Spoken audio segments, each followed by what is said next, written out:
जिंदगी में बंदगी तू कर नहीं, जिंदगी में बंदगी तू कर नहीं,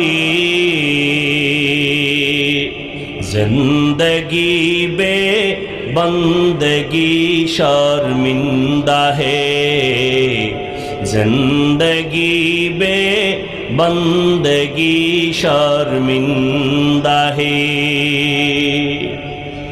दुनिया में हो दुनिया का तलबगार ना हो,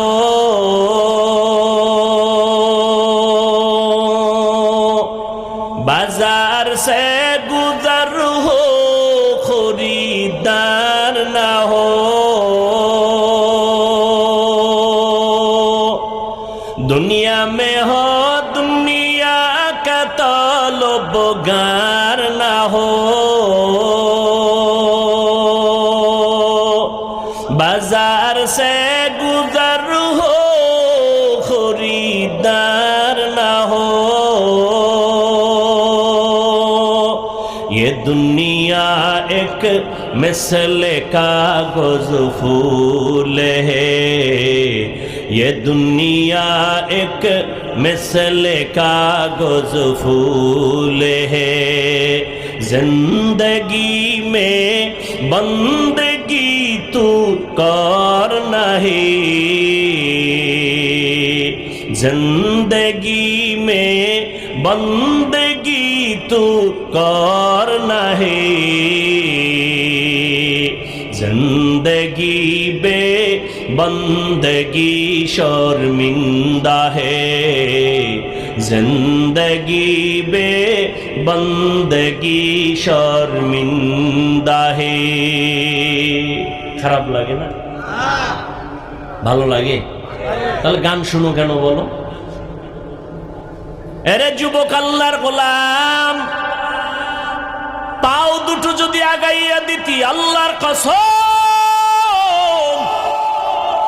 পা ধরে ধরে আমি পায়ে হাত রেখে বলে যাইতাম, আমি পায়ে হাত রেখে বলে যাইতাম, ও যুবক, আমার আল্লাহর মোহাব্বতের নেয়ামতের কানের পাওয়ার গান শুনিয়া নষ্ট করিস না।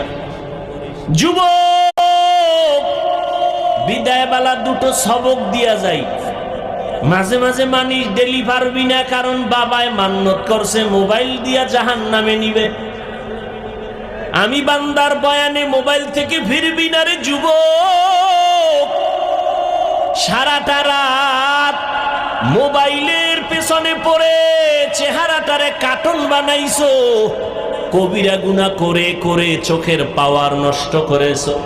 হাসলে আর কাঁদলেও কোনো লাভ হবে না। রমজান মাসে কত বাবার পায়ের কাছে গিয়া বললাম, সন্তানের রোজাদার বানাও। আম্মা জান রাতের বেলা সাহারির টাইমে মাঝে মাঝে কয়, ও সন্তান একটু ওইটা দুই একটা রোজা রাখবি নি? সন্তান কাম্মু তুমি যদি দোয়া করো রাখবো। কেমন কপাল পোড়া বাবা জান, কয় উঠাইও না, রোজা রাখাইও না, চেহারাটা নষ্ট হয়ে যাবে।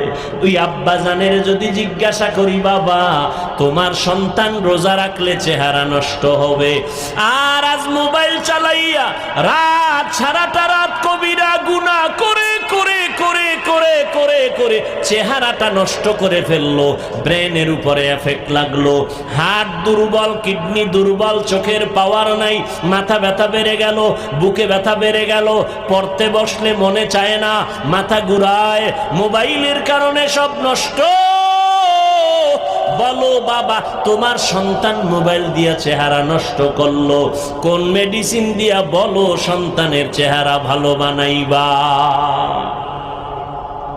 ভালো বানানোর কোন উপায় কি? এর মেয়ার মদের নেশা আর গাঞ্জার নেশা, মোবাইলের নেশা বড় মারাত্মক। দুনিয়ার জীবন শেষ, যৌবন শেষ, লেখাপড়া শেষ, চরিত্র শেষ, এমন একটা মারাত্মক বিপদগামী ফ্যাক্টরির নাম গজবের এই মোবাইল। আব্বাজান কি খুশি, আলহামদুলিল্লাহ হুজুর আমি একটা টাটকা অবুজের মতো, মোবাইলের গোষ্ঠীও বুঝি না। মাশাল্লাহ, আমার যে একটা সন্তান আছে না, একটা নাতি আছে না, মোবাইলের সব চিপা চাপার খবর জানে।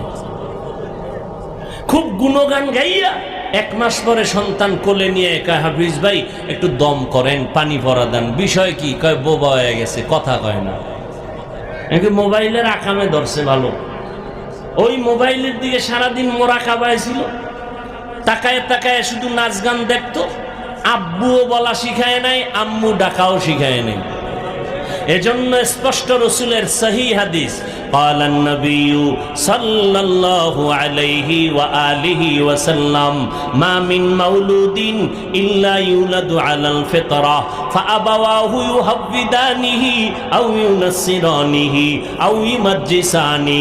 পয়গম্বর বলেন, হে উম্মতের দল, ভালো করে শুনে নাও, দুনিয়াতে যত সন্তান ভূমিষ্ঠ হয়, সব সন্তান ঈমানের আলো নিয়ে ভূমিষ্ঠ হয়, কিন্তু মা বাবা ওই সন্তানকে ইহুদি বানায়, মূর্তি পূজারী বানায়, অগ্নি পূজারী বানায়, গায়রুল্লাহর গোলাম বানায় মা বাবা। এই জন্য শুরুতে একটু কবিতার টান দিছি, একটুখানি নেকের তরে রোজা হাসরের মাঠেতে বাবা ঘুরবে ছেলের পিছে, ছেলে বাবার আগেতে। একটা নেকের টানে বাবা ছেলের পেছনে পড়ে যাবে, ছেলে বাবার আগে চলে যাবে। এরে নবীর উম্মত আশিকের দল, কিয়ামতের দিন আল্লাহ জিজ্ঞেস করবে, ও সন্তান নামাজ পড়েছো? বলবে পড়ি নাই। রোজা রেখেছো? রাখি নাই। কেন? সন্তান আল্লাহর দরবারে মা বাবার বিরুদ্ধে আরজি বা মামলা পেশ করবে। রব্বানা ইন্না আতা'না সাদাতানা ওয়া কুবারানা ফাআদাল্লুনাস সাবিলা। আল্লাহ, আমার কোনো দোষ নাই, ধরলে আব্বারে ধরো। কেন? কোনদিন আমার মা বাবায় নামাজের দাওয়াত দেয় নাই। এরে সামনাগরের মুমিনের যুবক, আমি পটিয়া মাদ্রাসায় বয়ান করেছিলাম গত বছর।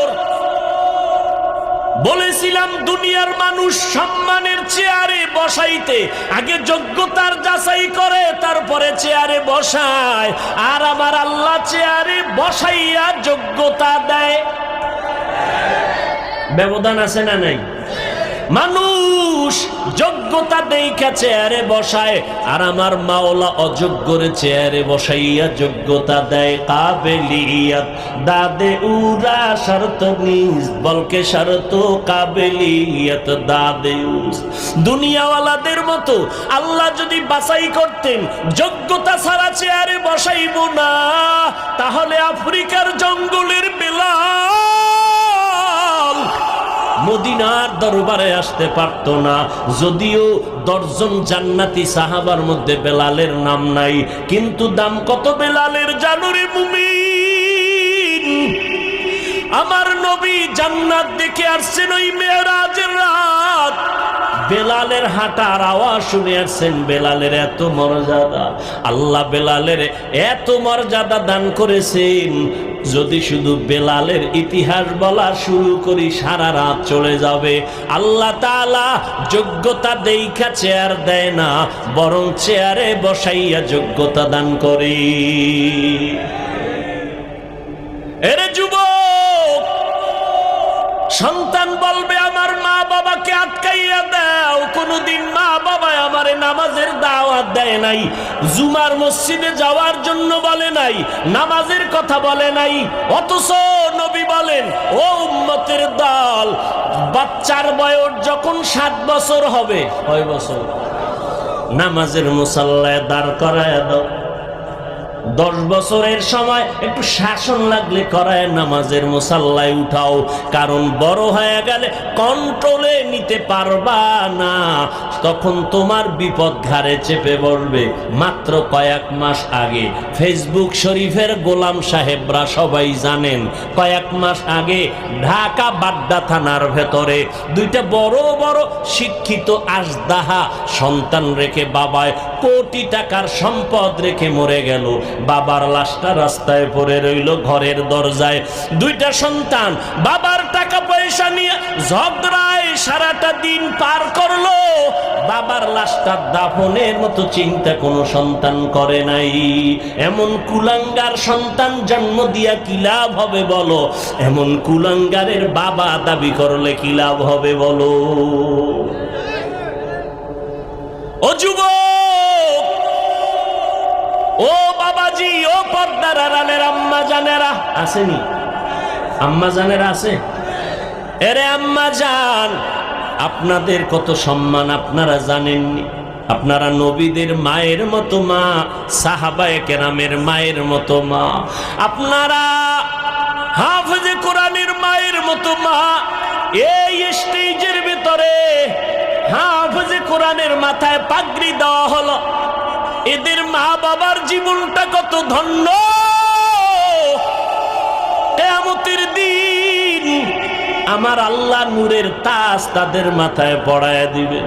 হাফেজে কোরআনের ডাকবেন, বলবেন ইউকালু লি সাহিবিল কোরআন ইকরা ওয়ারতাকি। এই কোরআন হাফেজ, একটা আয়াত পড়ার এক একতলা বিল্ডিং এ উঠতে থাকো। এভাবে তুমি যাও, তবে একা যাইও না, তুমি 10 জনের জন্য গুনাহগার জাহান্নামীর সুপারিশ করো। আমি কোরআনের বরকতে 10টা জাহান্নামীকে জান্নাত দিয়ে দিব।